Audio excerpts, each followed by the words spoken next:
Terima kasih Anda masih bersama kami. Bagi Anda yang baru saja bergabung, berikut berita utama hari ini. Pemerintah Kota Semarang dorong nama Muhammad Saleh atau Kiai Soleh Darat dapat gelar pahlawan nasional. Seorang warga di Kabupaten Batang mengolah limbah sampah plastik jadi minyak untuk bahan bakar. Festival Sate Khas Tegal, ada 12.000 sate kambing dibagikan gratis.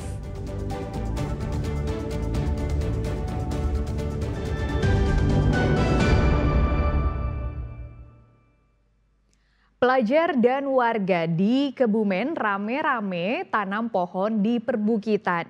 Selain untuk merehabilitasi lahan kritis, kegiatan itu juga mencegah banjir dan longsor setiap memasuki musim penghujan.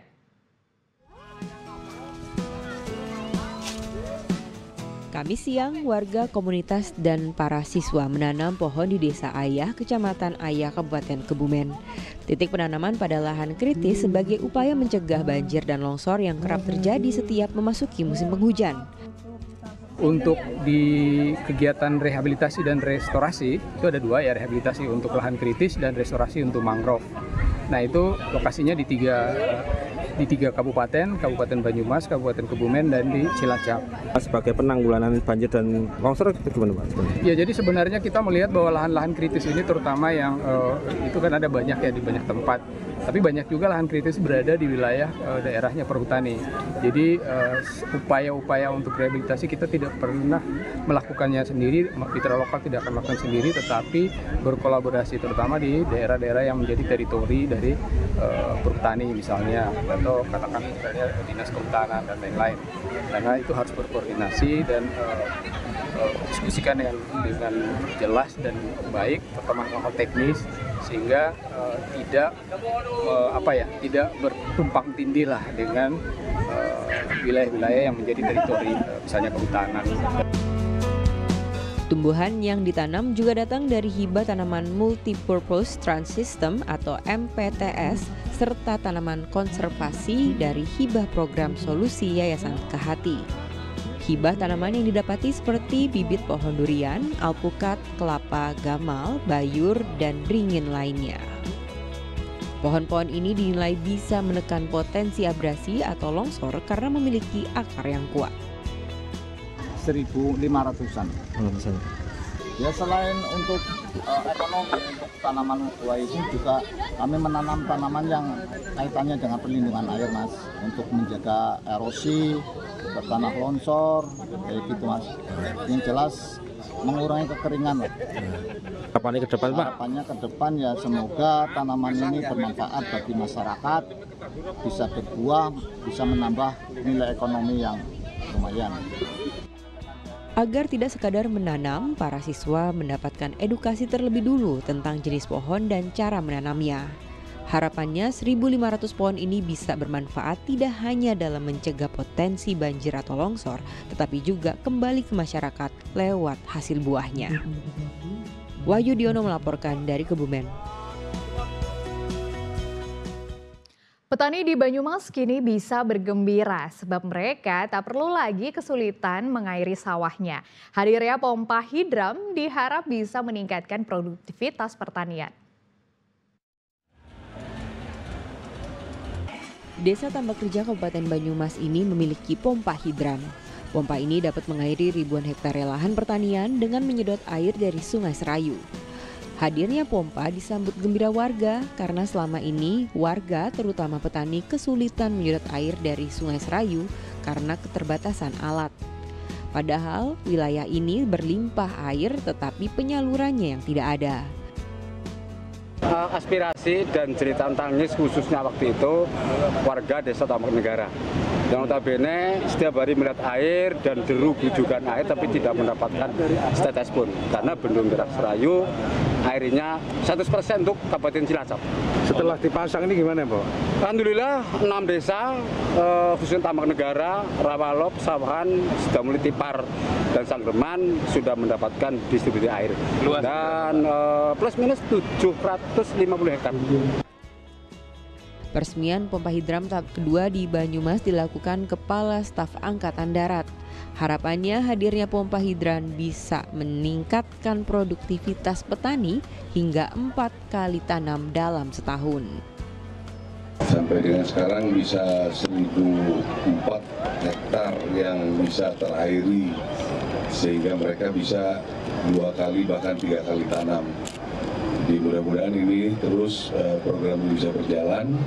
Saya juga bersama gubernur banyak berdiskusi. Mudah-mudahan sudah direncanakan bahwa beliau akan support untuk di Jawa Tengah ini akan semakin luas nantinya ke depannya. Pompa hidran di bantaran Sungai Serayu ini mampu mengairi sebanyak ribuan hektar lahan sawah. Ribuan lahan sawah ini tersebar di sejumlah desa yang merupakan lahan tanda hujan. Mardianto melaporkan dari Banyumas. Seorang warga di Kabupaten Batang mengolah limbah sampah menjadi minyak untuk bahan bakar. Dari daur ulang sampah plastik seberat 100 kg bisa menghasilkan minyak setara solar 80 liter.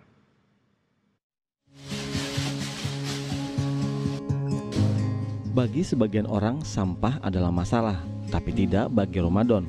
Warga Kelurahan Proyonangan, Kabupaten Batang, justru mengubah sampah menjadi berkah. Dengan uang 10 juta rupiah, dia merakit mesin pengolah sampah menjadi minyak untuk bahan bakar. Prosesnya, sampah plastik yang bersih dimasukkan ke reaktor yang dirakit dari drum bekas untuk dilelehkan. Kemudian, dengan angka temperatur yang disesuaikan, terjadi penguapan dalam proses tersebut. Usai proses penguapan, kemudian dialirkan ke dalam tabung untuk pencairan. Lalu disediakan air untuk pendinginan dan masuk ke dalam tabung atau kondensor yang merubah menjadi cairan berupa minyak. Dari sampah plastik seberat 100 kg, dia bisa menghasilkan minyak sebanyak 70 hingga 80 liter. Adapun minyak yang dihasilkan dalam proses ini setara dengan solar atau premium. Kita bakar sampai 7-8 jam, kapasitas 100 kilo, jadi 80 liter per harinya Mas Tri. Nah, sistemnya ini kan dari reaktor masuk ke ruang uap, setelah ke ruang uap masuk lagi ke pendingin atau kondensor, setelah itu ke ruang uap lagi, setelah dari uap keluar uap, keluarnya di itu pengeluaran itu udah jadi minyak Mas. Yang satu itu jadi minyak setara solar, yang satunya lagi jadi setara premium Mas. Selama 4 bulan melakukan uji coba, Ramadan mengaku hasilnya sudah mulai bisa dirasakan. Namun saat ini pengolahan minyaknya masih digunakan untuk keperluan sendiri. Kuncoro Wijayanto melaporkan dari Batang. Untuk mengangkat UMKM lokal, khususnya sate kambing, pemerintah Kabupaten Tegal menggelar Festival Sate Khas Tegal. Event ini diikuti 30 pedagang sate asli Tegal dan 12.000 tusuk sate dibagikan secara gratis.